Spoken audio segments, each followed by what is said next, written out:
Namaste, beautiful yogis. Veronique here with our March tutorial video. So today we're going to be focusing on stepping the leg through either from tabletop or downward facing dog, as well as stepping the foot back. So oftentimes, as we're building that core strength, sometimes the alignment is compromised by giving space. So we're going to focus on some exercises to build that core strength so that you can step that foot through, maintaining that core engagement as well as proper alignment. And I'll give some examples as we go, and this will be great to practice at home, and then when you come to class, you're able to incorporate these exercises.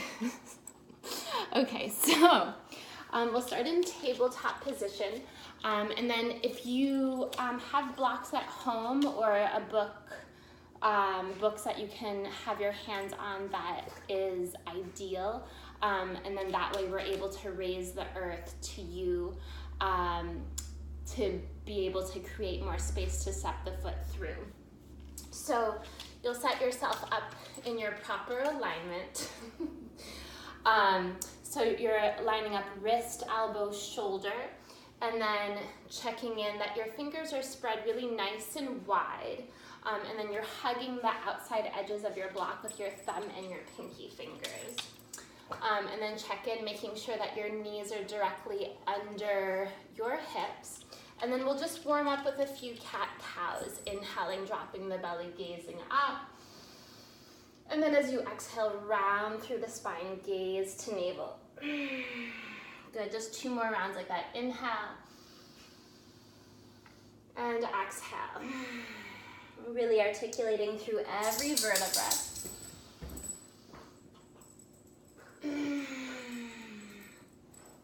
So it's that same sort of engagement in cat pose that we're really going to be focusing on to step the foot through while maintaining both palms firmly planted on the blocks or on the earth itself.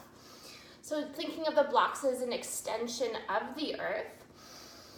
So we'll begin by inhale to extend the right leg back behind us. And then we'll find that nice evenness. The sacrum is parallel to the sky, creating length here. And then as you exhale, you'll round through the spine. So we're finding that cat pose. And then we can take just a few rounds to warm up here, building that nice core strength, engaging here. Really good. 1 more. And then holding here, building that heat in the abdominal wall.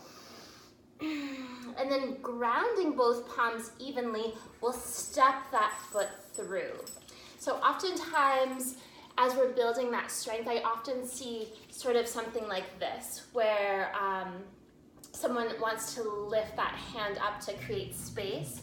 So what that does is it builds more compression on that opposite shoulder, and ultimately it's sort of letting yourself off of the hook of building that really nice core strength, and ultimately building that strength to maintain downward facing dog, or any time where you're having your weight on your wrists and your shoulders in particular. So if your version of this, you end up sort of here, that's okay. You could be here, arrive, and then pick your foot up and bring it the rest of the way. Over time, you'll build that strength and that engagement, and then as you get that nice curvature, drawing the navel in, so you're really pushing the earth away, so you're finding that nice curvature in the spine. Over time, you'll build that that ability to bring the leg all the way through.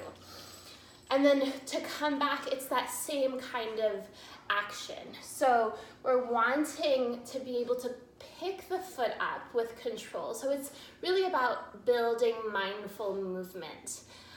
So we'll ground down through the palms, think cat pose once again, and gently bring that back.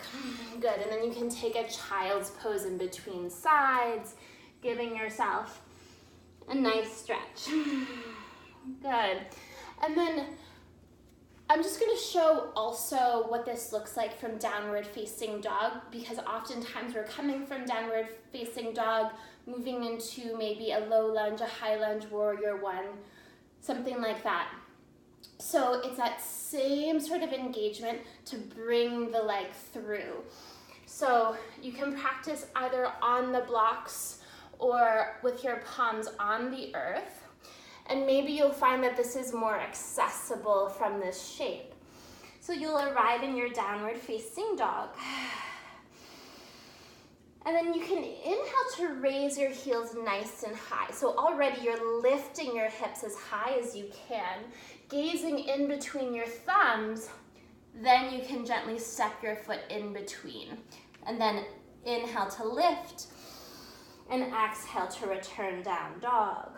So I'll show you what that looks like transitioning, say, into a low lunge without the block, so that you can really see my hands and how that looks.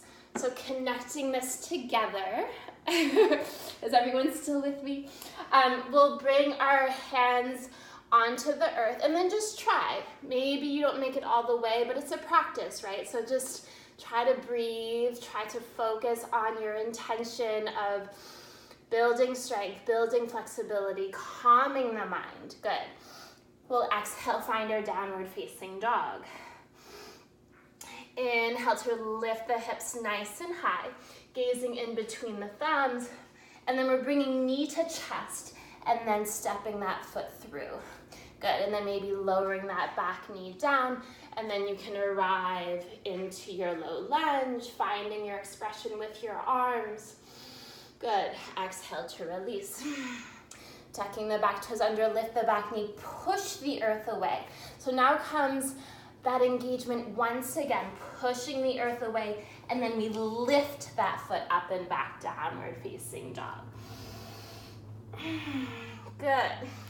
So I just, for the sake of timing, I just demoed it on the right side. Of course, at home, please do right and left so that you can find that balance in equilibrium through both sides of the body. And I hope that was helpful. Thank you so much. Bowery was chasing squirrels, so he only made a cameo appearance in this month's video. But I hope to see you in class if you're in the Vero Beach area. And otherwise, please comment below if you have any suggestions for future videos. I'll be doing this once a month, and if there's a demand, I'll do more than that. But for now, namaste.